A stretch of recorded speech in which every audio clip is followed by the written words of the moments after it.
Hello and welcome to this presentation on a revolution in business planning, a new methodology for practitioners. My name is Ewan Mingus and I'll be taking you through this today. First of all, are you in the right place? Well, if you're currently delivering business planning or planning change, or possibly you're just thinking about looking at one of these areas, then this is for you. You may be part of a large organization or SME or public sector or third sector, or you may be servicing one of these groups. Then this is for you. What you'll get today? Well, we're going to look at goal setting as a welcome alternative to number targets, and hopefully that's put a smile on one or two faces already.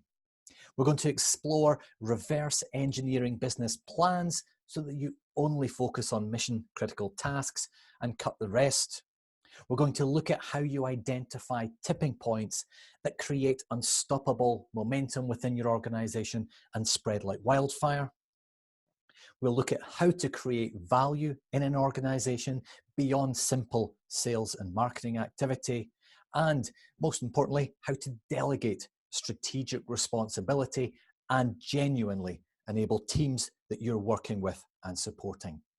And most importantly, I'm going to show you how to do all of this while staying on budget, finishing on time, and meeting stakeholder expectations. Now, this might sound like your organization just now. Destination unknown. So many managing directors, CEOs I work with, they're just not sure where the organization is going. And that's one of the things that we're going to tackle today.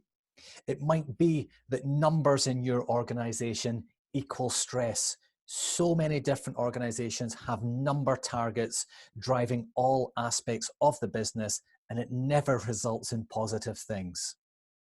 Explosion of details. As you're currently planning forward in your organization, you get this explosion of details, so much to do and so many related costs. And the more people and the bigger the brains around the table, the bigger the problem this becomes. As a result, is often failure to launch. The project or the program or the business plan escalates out of control. The costs are so high that someone pulls the plug on it and says, let's not do that. No one taking responsibility. With the best plans in place, sometimes you get this situation where nobody steps up, nobody leads, and nothing gets done within the business.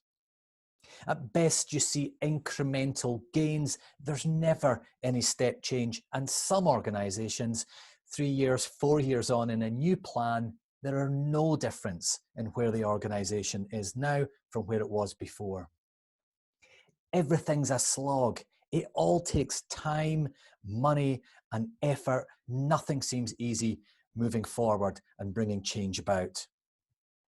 And so often you see these solutions getting parachuted into your organization. Sometimes they're IT solutions, sometimes they're people solutions, product solutions, and they don't deliver what was promised. If any of that sounds like you, you'll enjoy what's coming up for you today. Now, as a result of all those things happening, it leaves you in one of two places.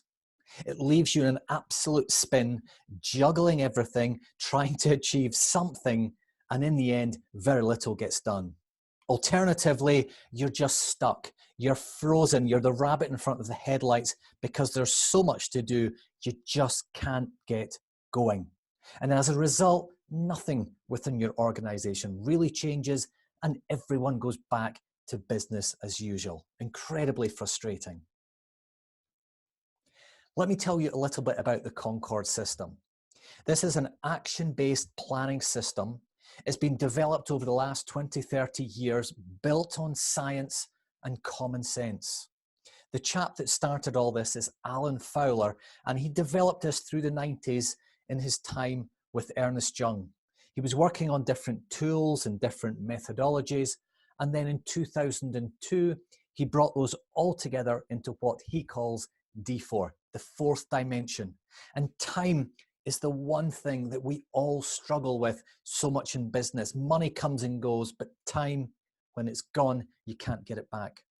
In recent years, myself and business partner have bought D4 from Alan Fowler and the IP within it, rebranded and refactored it as Concord.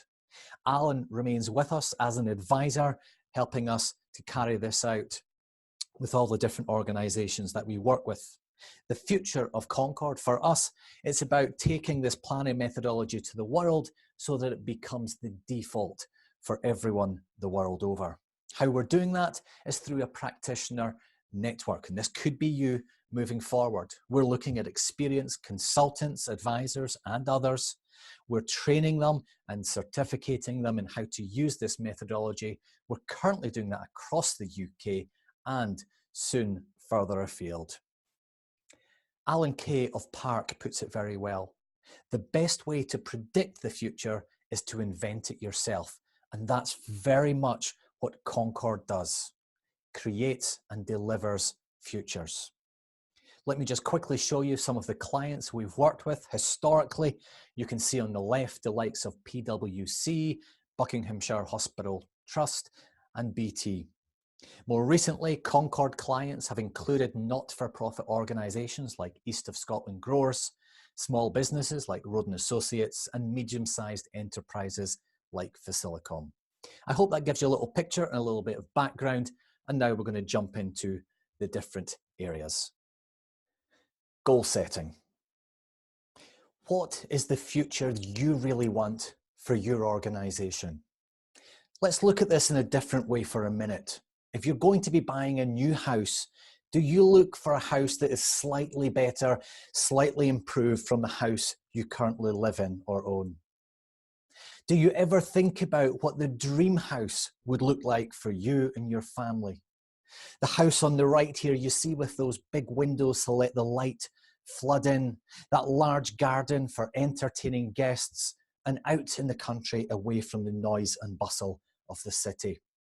So often in business, so many business owners and CEOs that I speak with, they're only ever looking for something slightly better for their business, for their organization than where it currently is. Very rarely do I find someone that is aiming to develop, to build the dream organization so that all stakeholders are delighted with what is delivered at the end of the plan. Now, interestingly, the impact of getting this wrong, in terms of buying a house, you could end up in the wrong neighborhood, you could end up in the wrong town, and for some people, they end up in the wrong country. Long and hard when they start to think about the home that they wish for, it could be in another country, not just another neighborhood or another town. This is just the same for your organization, for your company. If you're not clear on where you're going, there could be so much time, effort, and money wasted in getting you to the wrong destination. Now, numbers are great and we really need them. But for me, numbers should be for a number check and not a number target that influences behaviors within your organization, because it creates unintended consequences. And to give you one very simple example, there was a pizza company who used to promise to deliver your pizza in 30 minutes or less. Now, interestingly, that number target led to an unintended consequence, because the individual who was penalized if the pizza was late was the delivery person. As a result, the delivery drivers began to drive faster, reckless, and accidents occurred. And this is just one small example of unintended consequences of number targets. Number targets also create high pressure environment. And if anyone listening to this has ever been working in a sales environment, which is driven week by week, month by month on number targets, you'll know exactly what I'm talking about. Interestingly enough, it also blocks creativity. If your people are simply aiming for a number, they don't think creatively about the solutions, about how they could achieve something much more if they were allowed to think wider than that number target. And the blame culture, we've all seen it. Sadly, some of you will have been part of this, that finger-pointing organization. And so often the number target is never delivered. Does that sound familiar to you? So let me talk about an alternative. So here's one example of a number target in the UK. All patients in A&E must be seen within 4 hours. Now at this point, you might be rolling your eyes thinking, why does it have to be 4 hours? Why does it have to be any number of hours? What is it that's really important to the customer, the patients in this example? Here's an alternative. I, the A&E director, walk into A&E and patients tell me they are delighted with the quality of service, and it's dated 1st of June 2020. Now there's some really important things within that statement. The director is inspecting that this has happened on a precise date. The patients are not just happy, they're telling the director they're delighted with the quality of service. And the team, when they look to be delivering this, it gives them something more tangible that they're aiming for in the future. So let me give you an alternative to those number targets. We call them recognition events. These are pictures that show the desired future of the organization. They're tangible and personal, they're dated in stone, and they're inspected by an impartial inspector. Now at this point, you're maybe asking, wait a minute, we still need those numbers. We need to be delivering numbers for investors or shareholders. Well, something we do with the recognition events is we connect them, we link them to a cash benefit of that future, and I'll talk about that later today. How you achieve these recognition events, those pictures of the future, is flexible. You have to have an agile plan. Let me give you one example to bring this to life. A large corporate we worked with had to make savings to survive and estimated their best case scenario would be 80 million over 6 years. Now they had an expert team in-house analysing this, and they didn't believe that anyone would be able to beat that target. Applying this methodology conservatively, we estimated that we could save them 120 million over the 6-year period. So what then happened was we got absolute clarity on end goals for this particular client. And as a result of clarifying those end goals, we discovered ego projects, sacred cows, empire building, and IT solutions that were not aligned with the end goals. And this is about building your house in the wrong neighborhood, town, or country. There was so much activity going on here that was not needed. The outcome was 136 million saving in less than 3 years for that organization. Reverse engineering. So I like to use this example to explain what I mean by reverse engineering. If you look at the maze on the screen, and I'm sure you're already at the start and you're working your way through the various routes, trying to find your way to the end goal. And what you will have discovered whilst forward planning, working forward through the maze, is that you hit lots of dead end. There's lots of wasted time and effort, and all you have to do is get back to the beginning and start again.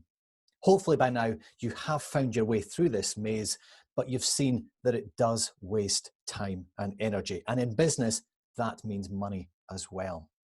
Let me give you a different maze now. And again, I'd ask you to start at the top right-hand corner and work your way through this maze.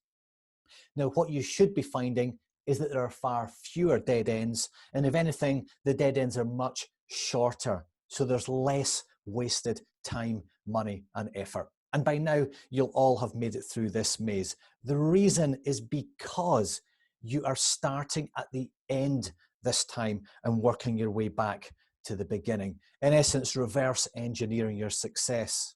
Now, the interesting thing about most mazes is that they are built so that when you work forwards through them, you hit many, many dead ends.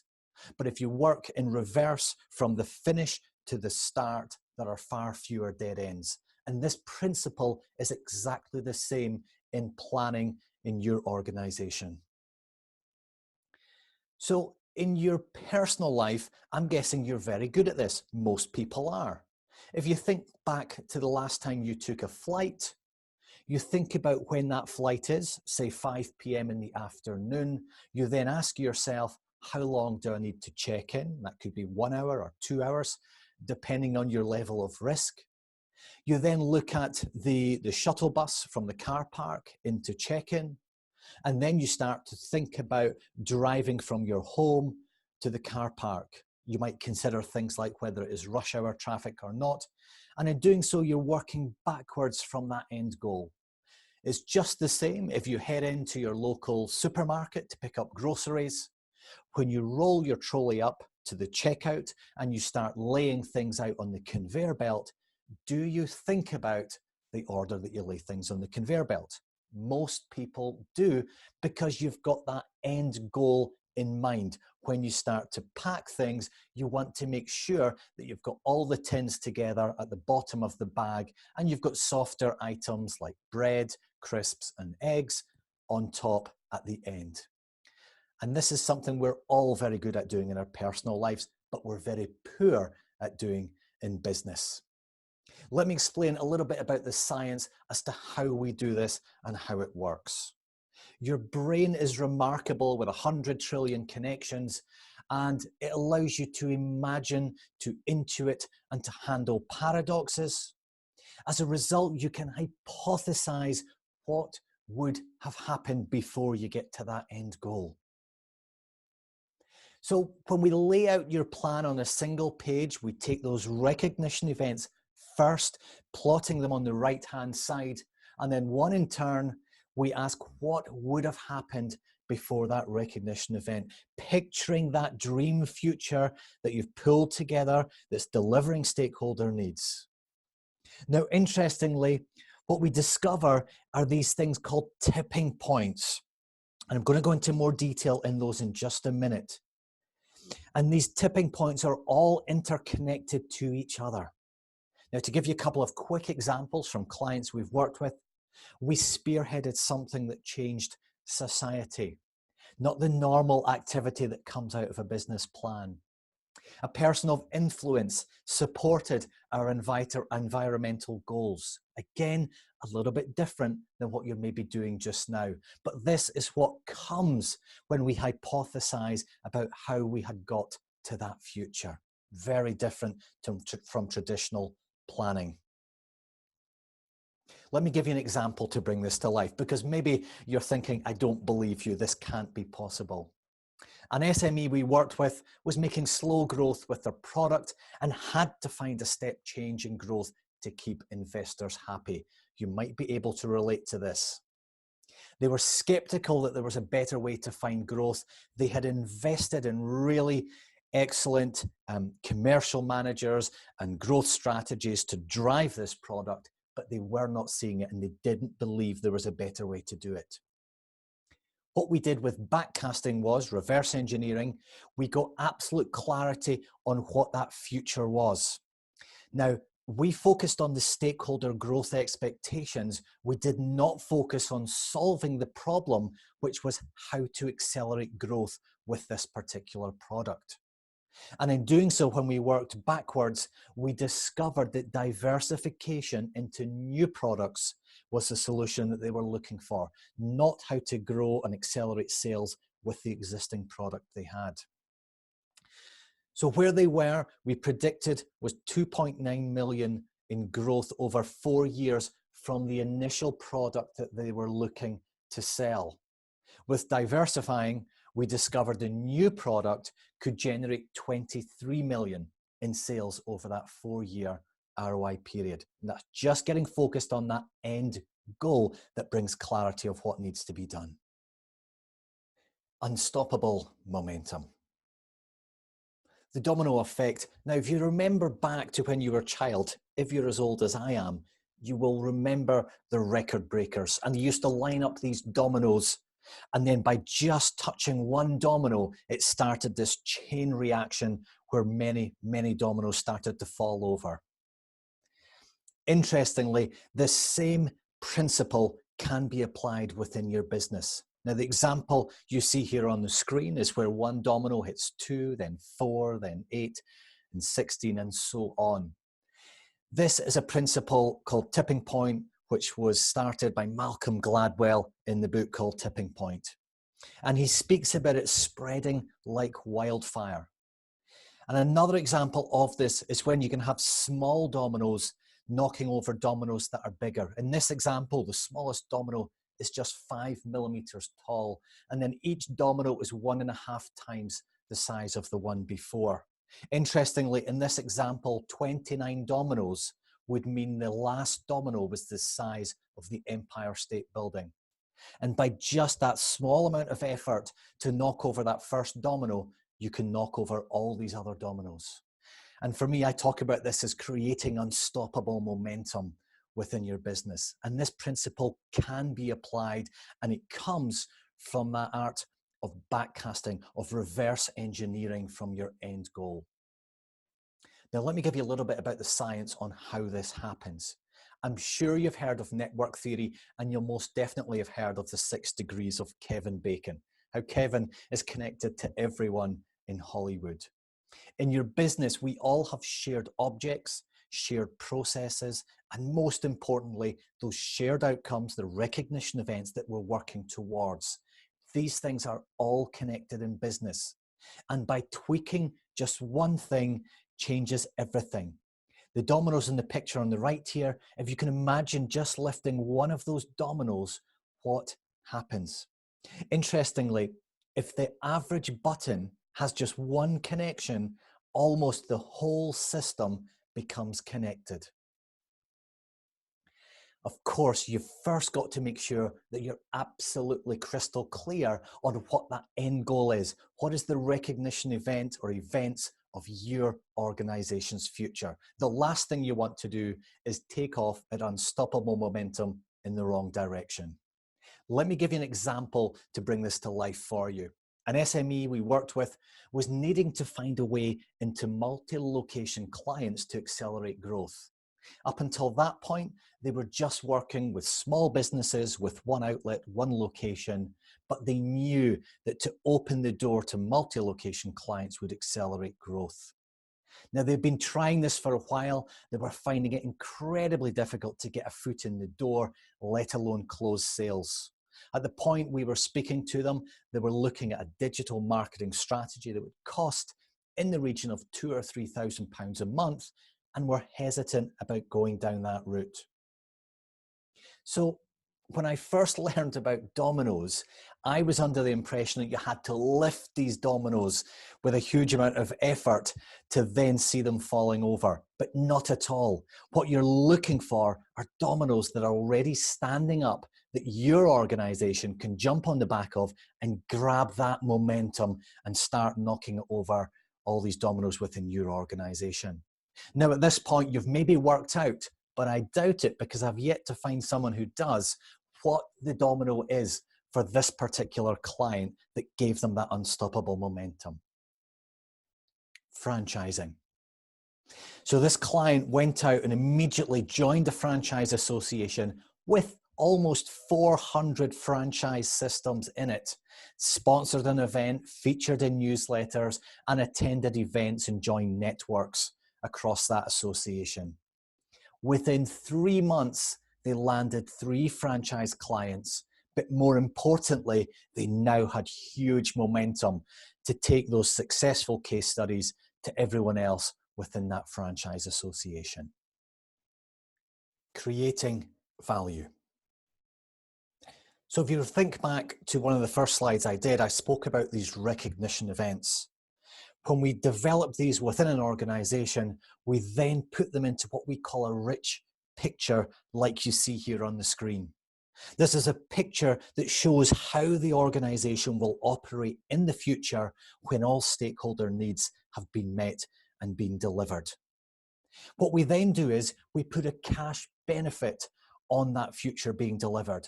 If this is how the organization is operating in 3 or 4 years in the future, what will that be worth for the organization? The focus is tangible. It's things that will happen, things that we'll do. It is not a focus on cash. Cash is the outcome of this future. So to calculate that cash benefit, looking at everything that's happening in the future, we ask what the value drivers will be. And we've got 3 areas that we focus on. What you need to do is think about how you're going to build asset value within that future that you've described. Now, this could be things such as intellectual property you may be developing. It could be position in the market. Are you seen as #1 in Scotland for your sector? It could be to do with valuable personnel. Do you have individuals within your business who are expert within an area and could add value to anyone who's adding this company to their own organization?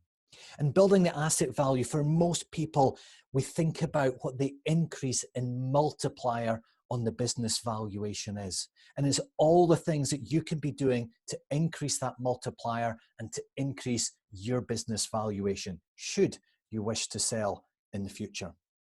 The second area of value drivers is around increasing revenues. And it's much more than just doing sales and marketing. It could be looking at things such as new products. It could be focusing on improved pricing, getting that extra margin, or it could be looking at government funding and grants, which are so important to so many organizations looking to grow. And the third area is around reducing costs, not just your utilities and photocopying, but analyzing deeply things like how you can reduce the cost of sales, how you can reduce that work in progress, or reducing recruitment costs, for example. Now, when we do this with organizations, we run that future picture, that rich picture recognition events through over 79 value drivers. And in doing so, this process leaves no stone unturned. It identifies those future gold mines that will make the difference in terms of creating value in your business. Let me give you an example to bring this to life. An SME we were working with wanted to sell his business, but at present it was unattractive and low value, round about 1.5 million. This chap was desperate to get out. He was second generation. He was working 70 hours a week. He'd never had a holiday, but he had to get out at the right price. And he was willing to give Concord a punt to see if it would make a difference for him. Well, what we did was we identified many new value drivers within his organization. And the result was a cash benefit over the 4-year ROI period. Now, we talk about the delta. Now, that's the difference from where he currently is. And at that time, his monthly turnover was about 100,000 a month, and it had plateaued at that point.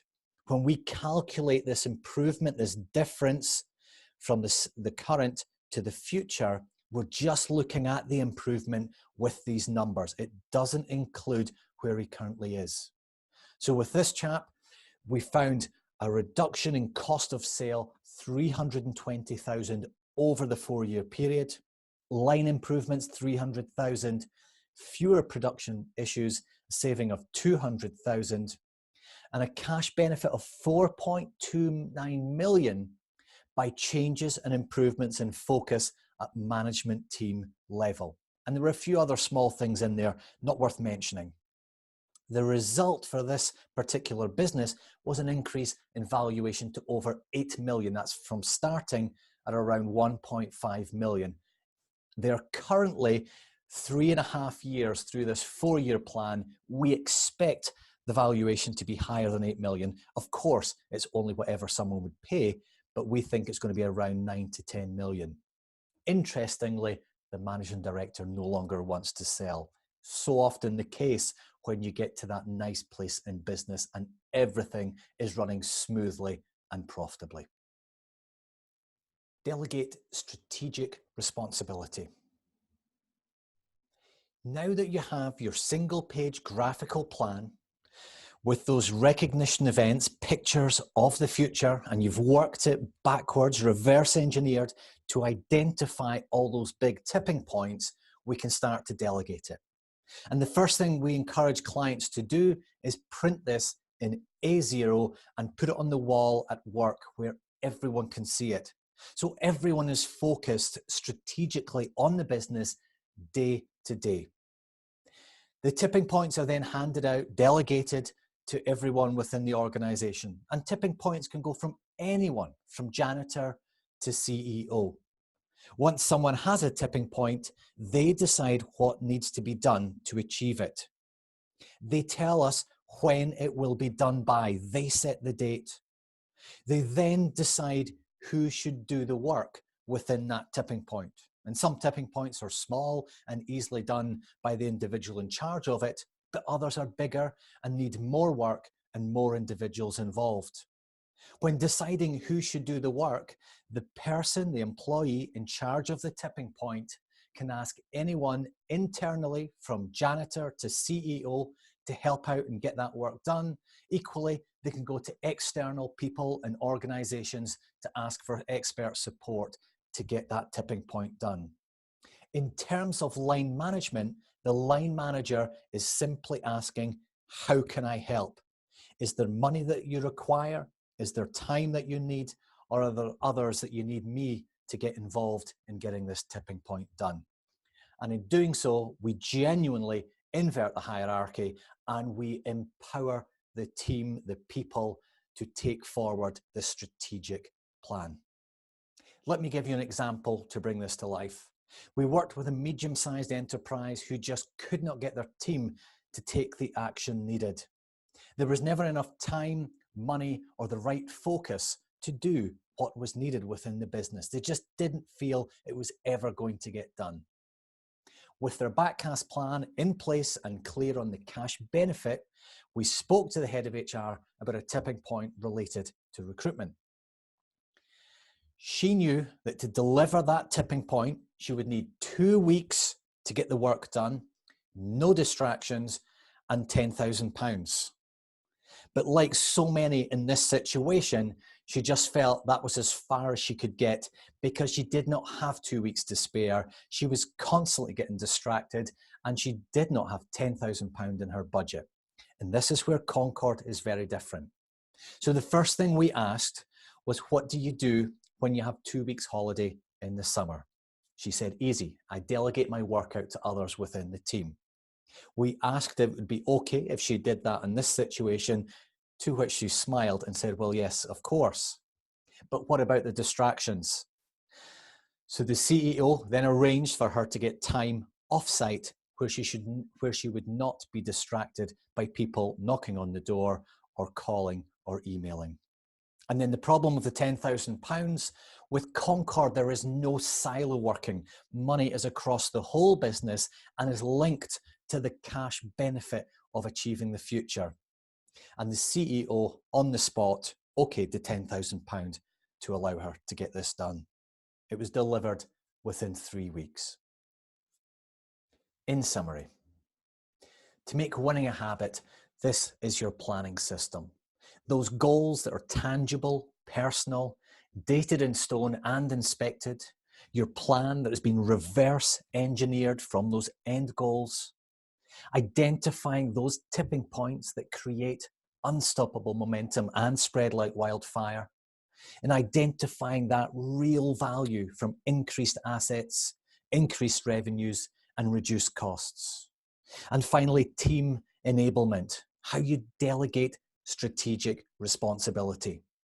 When you get these 5 steps right, it will bring about transformational change in your organization or the organizations you support.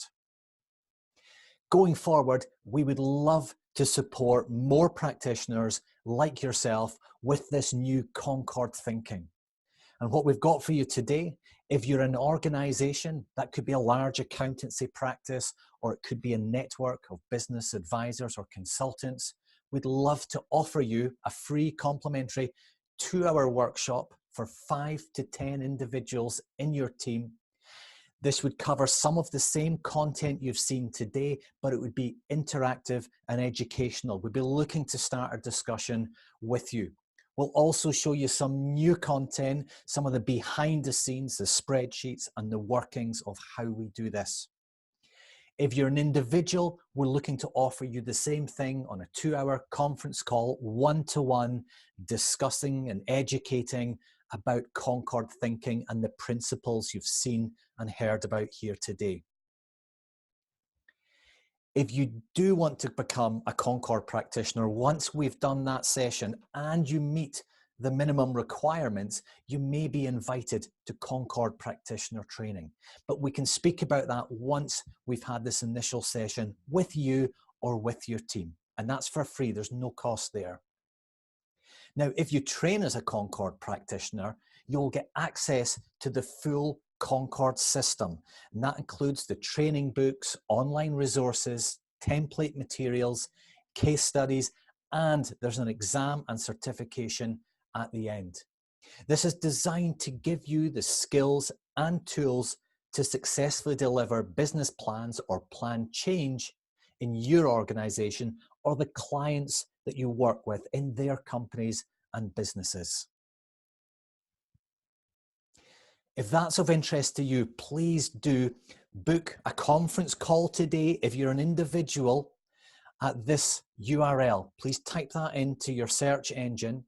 If you're an organization and you're looking for a workshop for your team, please do call us on 0131 210 0005 or email inquiries@ctaglobal.net. There's no cost for that session. We really are looking to help to educate people on this new way of thinking, Concord thinking. Do get in touch today. I look forward to hearing from you.